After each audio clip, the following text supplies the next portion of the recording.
Hello, welcome to everyone to KG Styles Conversations, a space where the light of our awareness can expand. This is our first new conversation after a 9-year break, and what a perfect way to return, exploring the timeless art of healing through astrology.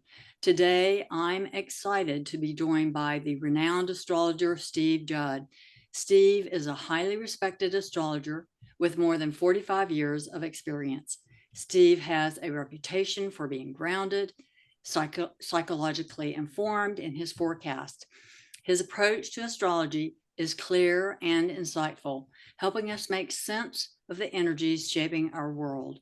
Steve is currently producing a docu-series exploring the history and evolution of astrology. In this conversation, we'll explore astrology through the lens of healing, often referred to as medical astrology.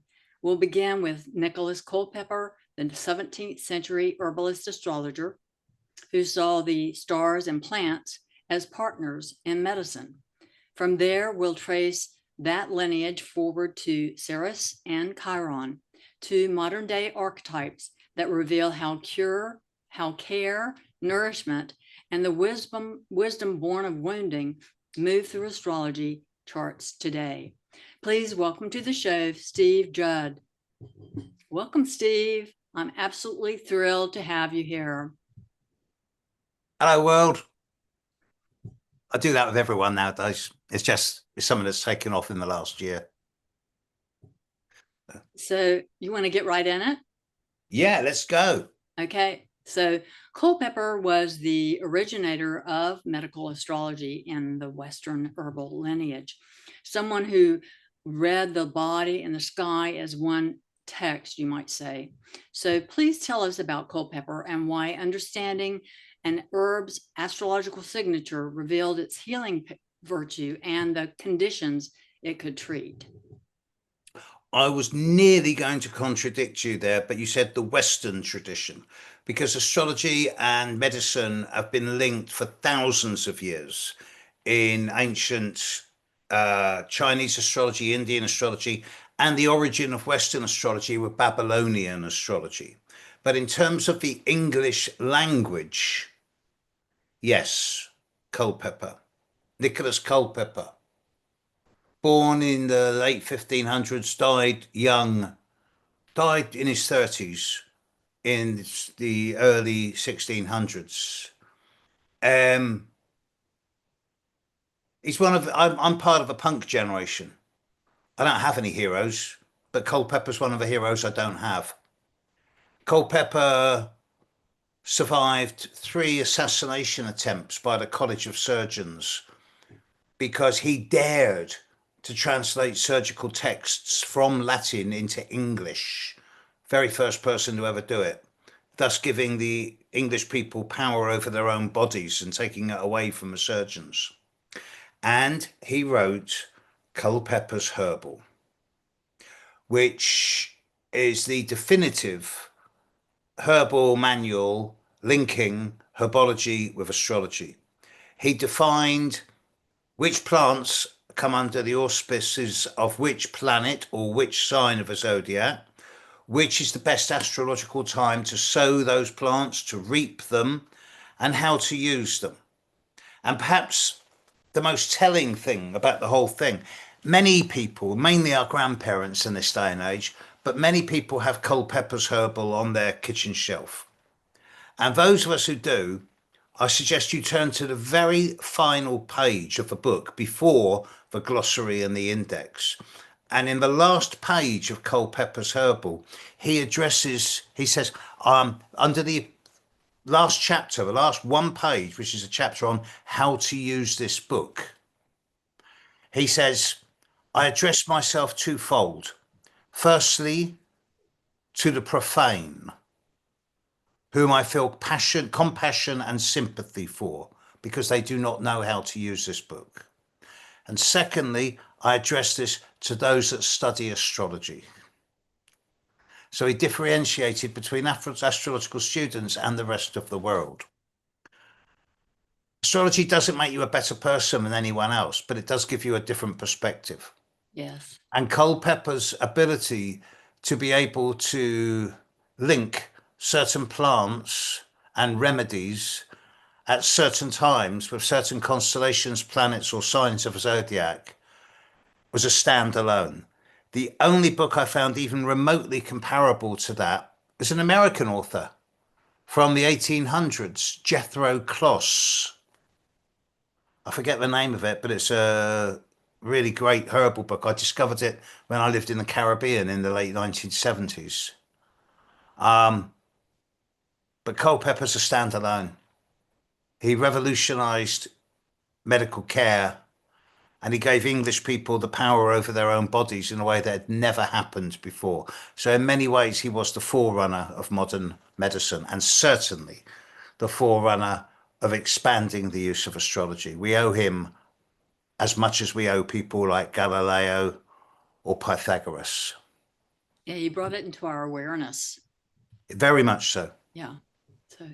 So what drew you? Was there something that drew you personally to Culpeper and that the older medical astrologers?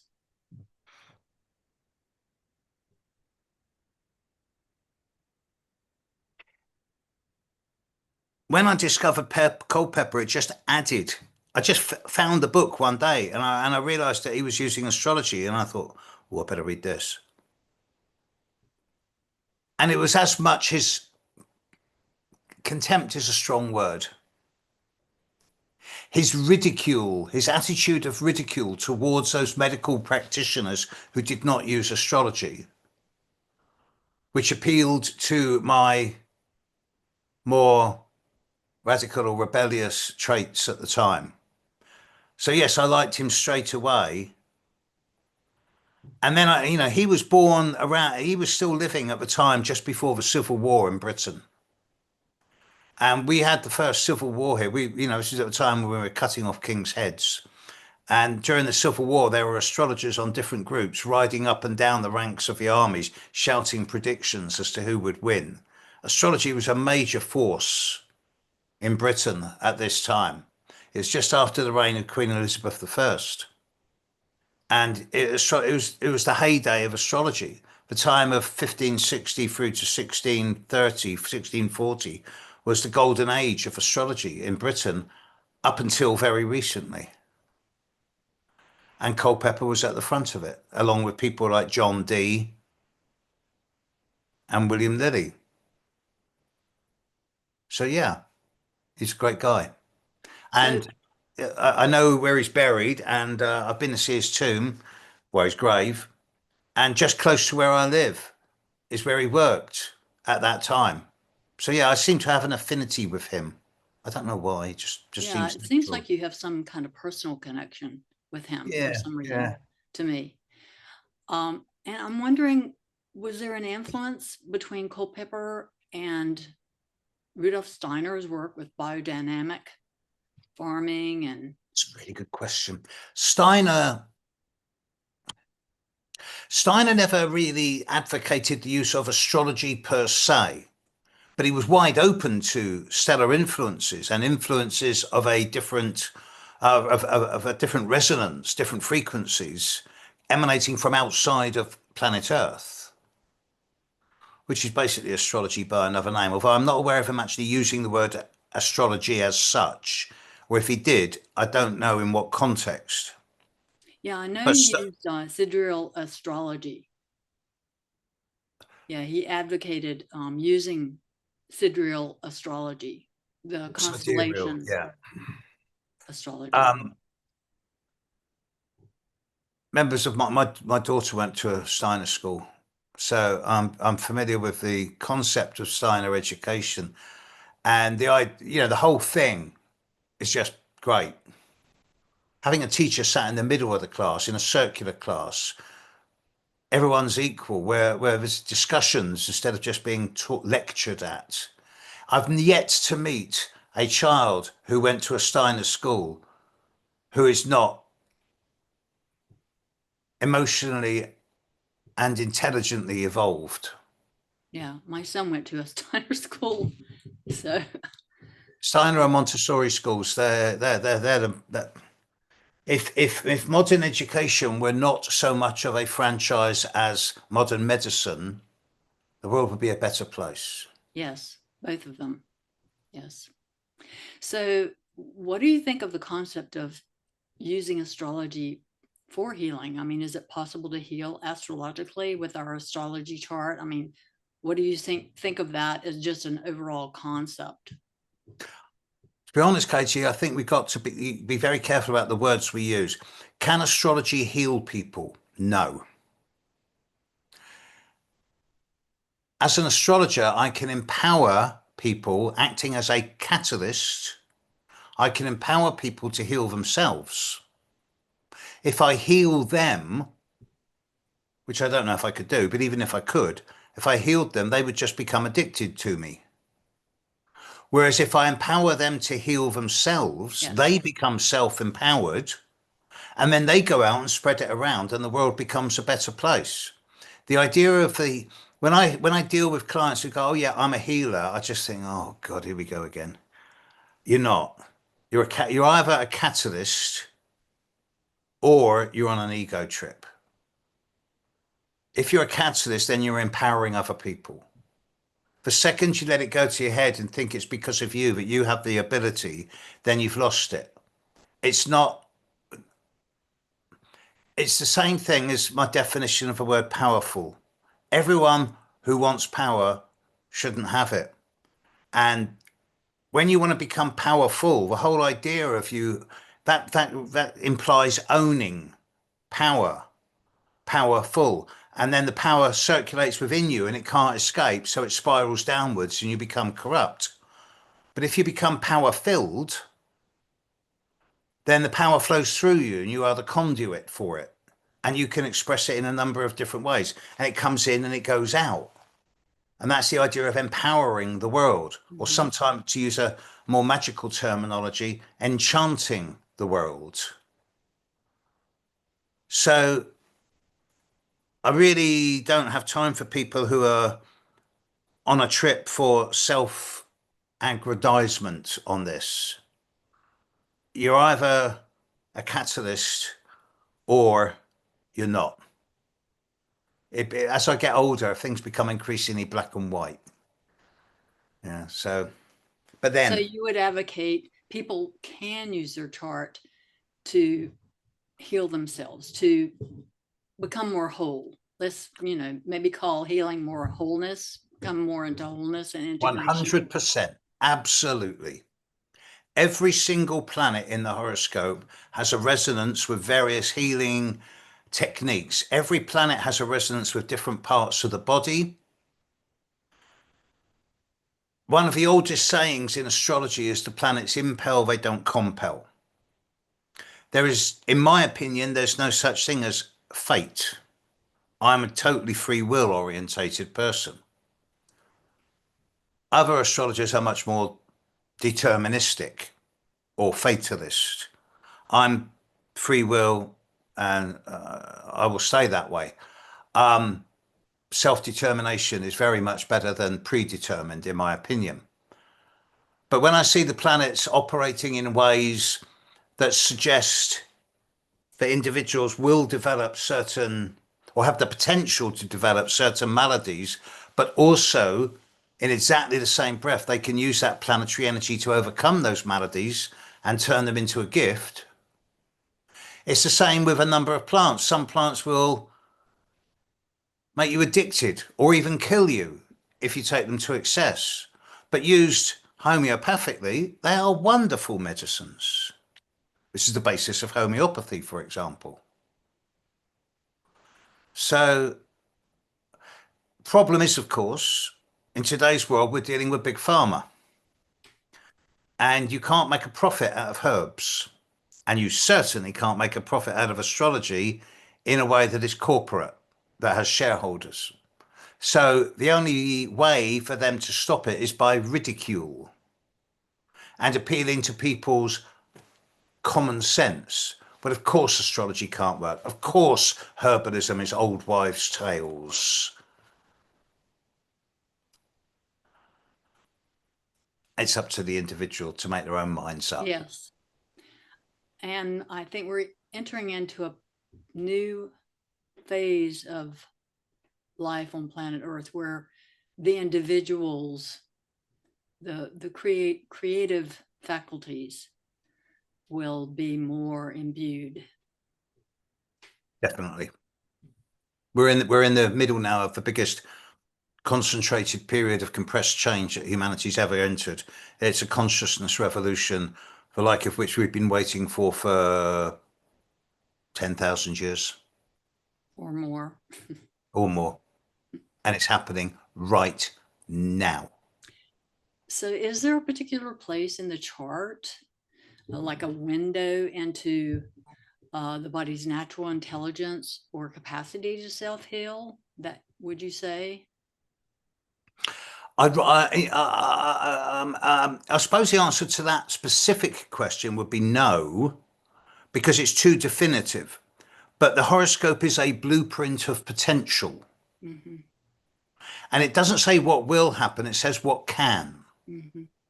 And as an astrologer, I can never make predictions, but I'm very good with forecasting. And by forecasting, I mean I can talk about the event horizons and timings, particularly. You can say, okay, this situation is going to come up, and it's going to come up at this time. But what you choose to do with it is up to you. Mm-hmm. Here's your options. Depends on where you want to go with it. Whether you want to stay exactly the same as you are because you're comfortable, whether you want to evolve, or whether you just want to make money, or whatever. It's up to the individual. So that's part of the free will principle. Rather than saying there are certain parts of the chart that open gateways for emotional, mental, or psychological intelligence, it's rather to say that there are certain times in one's life, as determined by the chart, where those windows of opportunity become a lot more prevalent. And if you take those opportunities, you thrive and grow. And if you don't take them, you stay the same, which is That's true. boring. So, how do you see planetary rulerships relating to herbs or physical Ooh, organs?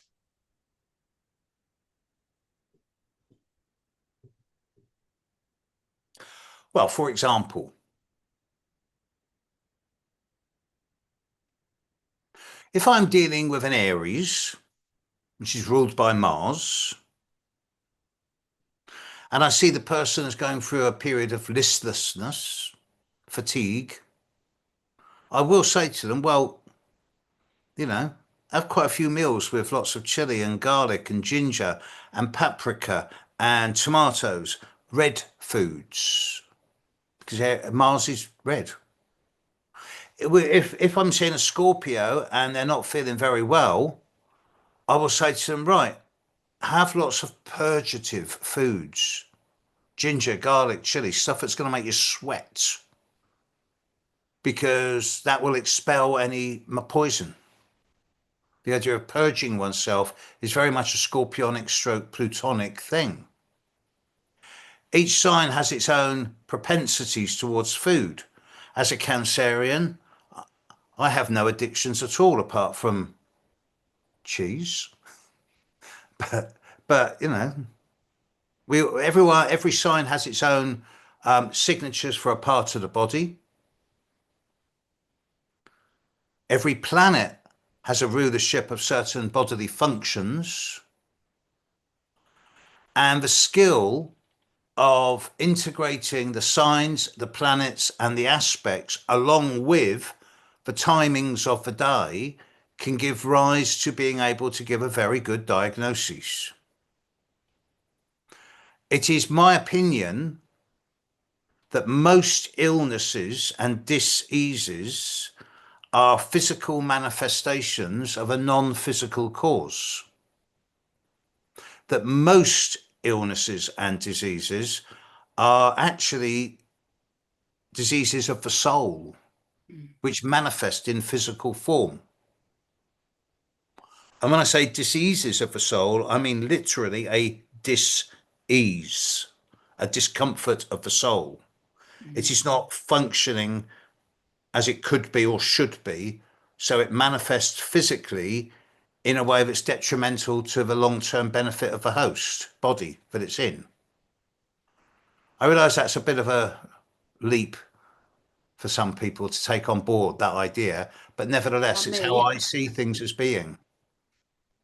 So,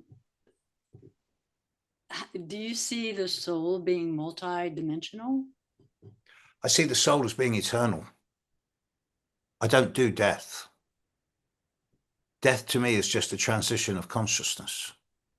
The body is the soul carrier for whilst I'm down there. There's a point in the horoscope called the North Node.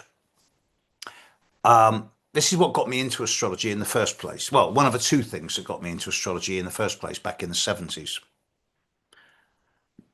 When I encountered the North Node, I encountered straight away the way it was translated from the Hindu version, where it came from originally, as being to do with karma and reincarnation.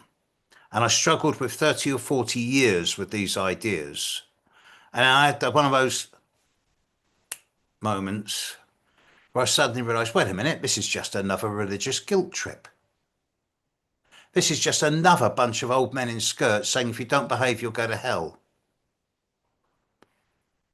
And I thought, okay, so what is it then? And I realized that the North Node, it's at the time that I realized that astrology was not an it, that astrology was a she, and that it has life force. It is not an inert subject. It has life force and valence. And for that to happen, astrology people don't find astrology. Astrology finds people. Mhm. And it's at the same time that I realized for that to be true, then there cannot be any such thing as death. But it is just a transition of consciousness from one dimension to another. And whilst we are in this dimension, this heavy gravity well that we're living at the bottom of, we need these three-dimensional constructs that our soul inhabits to work in, to be able to live in this context. So I define the North Node, for example, as mission statement, purpose, and reason why you volunteered to come to planet Earth in the first place. And part of the condition of volunteering is that as soon as you get here, you forget why you volunteered. You have to spend the rest of your life remembering it. That's a part of the game. That's it. And there's one of my top two books of all time is Illusions by Richard Bach. Mhm. And he talks very much about how you have to forget once you get here and then spend the rest of your life remembering it. So, but once you make that realization, you're well on the path to remembering. So, yeah, I'm looking forward to my death. Not because I'm not in a rush, I've still got things to do.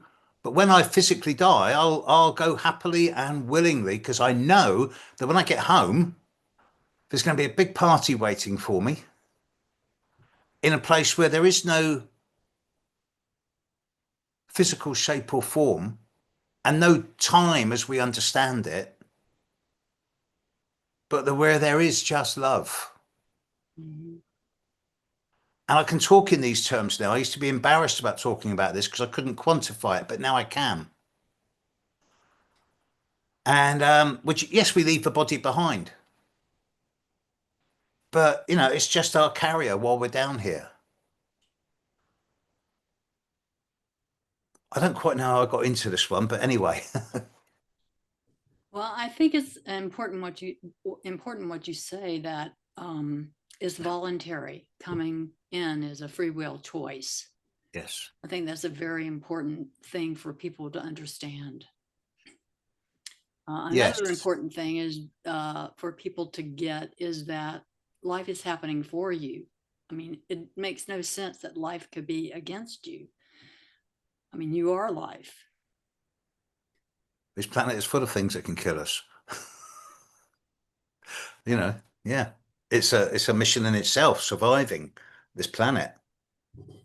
Whether it's mosquitoes, snakes, or drunk drivers. Yeah, but look, think about what you learn through that process and how much stronger you become and how much more. I mean, you have to really trust yourself to be able to take that journey. There are times in everyone's life, once or twice in everyone's life, normally symbolized by very challenging and difficult Pluto transits, where they have to deal with going into the very core depths of their soul. And that means going into the dark, dark caves at the bottom of their being, where previously they'd have said, I'm not going down there, there's monsters down there. And then they either go willingly or they get forced. And they realize, yeah, it's just really dark, but there's no monsters, it's just dark. So then they come back and they bring a bit of dark into the light, and then they take light back into the dark, and they become more assimilated and integrated and holistic. And then they become psychologically invulnerable. And then their worldview changes. Yes. And then other people notice them and go, how'd you do that? Oh, maybe I can do that. And the world Yes. becomes a better place. Yes. Yes. So I differentiate with health rather than going into a plethora of different terminologies. I just differentiate between health in four ways: physical health, mental health, emotional health, and psychological health. And often I deal with cases where, like, oh yeah, mentally you're fine. Yeah, yeah, physically you're good. Psychologically you're pretty good too. Emotionally you're a wreck. And I say to people this, and they burst into laughter or occasionally into tears. I'm doing it to the best of my abilities and with as much love as I can engender. But I'm not exactly subtle or tactful. I'm a bit of a bulldozer.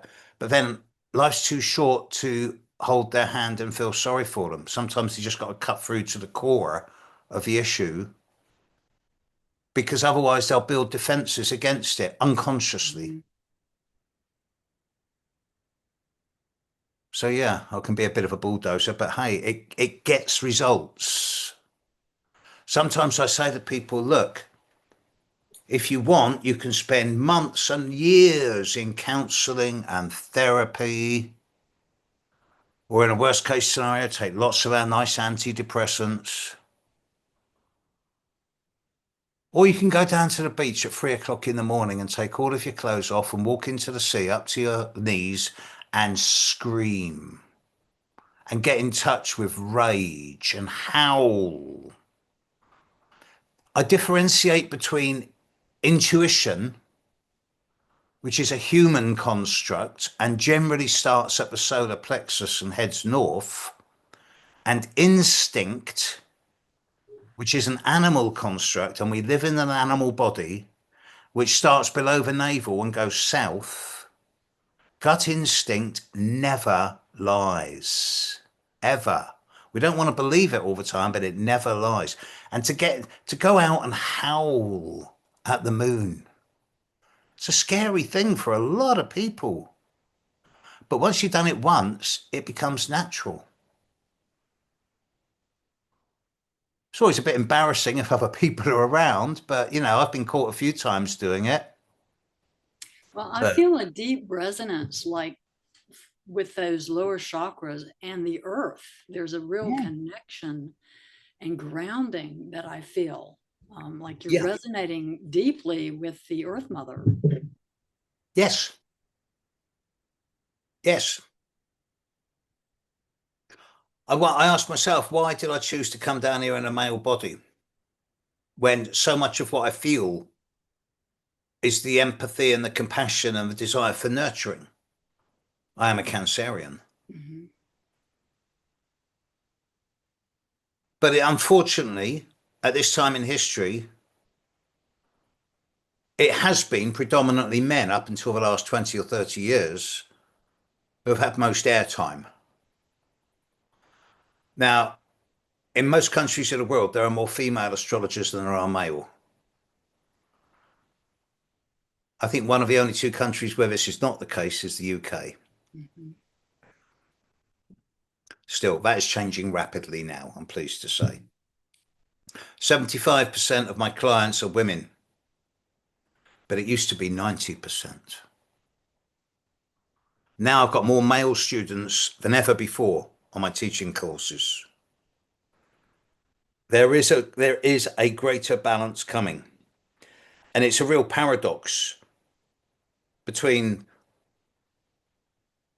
what I call human beings and humans being. With the humans being, there's more and more men and women trying to resonate with both their masculine and their feminine energies and trying to find the balance. Whereas with human beings, oh, how many pronouns can you have? There's a sense of dysfunctionality and what's the word I'm looking at? We're discombobulation, where they don't know who they are anymore. Mhm. And that's where astrology is so important, because it's what I call the lingua franca of the emerging consciousness revolution. It's a language that has no root in any nationality, but it's a language that anyone can speak. I can speak to a Russian and a Vietnamese and someone from Paraguay and Japan, and just talking astrological symbolism, and everyone will understand. But as soon as you use words, it's a Tower of Babel. Yeah. Yes. Yeah, it is a unifying language. Yes. And when it comes to come back to where we were talking about medical astrology, when I can turn around to a client and go, okay, so that's going on. How's your teeth? Or you got any kidney problems? Or have you got IBS or IBD? And they'll look at me and go, how the hell did you know that? And that doesn't happen all the time, because sometimes I'd say, no. And I go, oh, great, you got the signature, but if you haven't got it, great.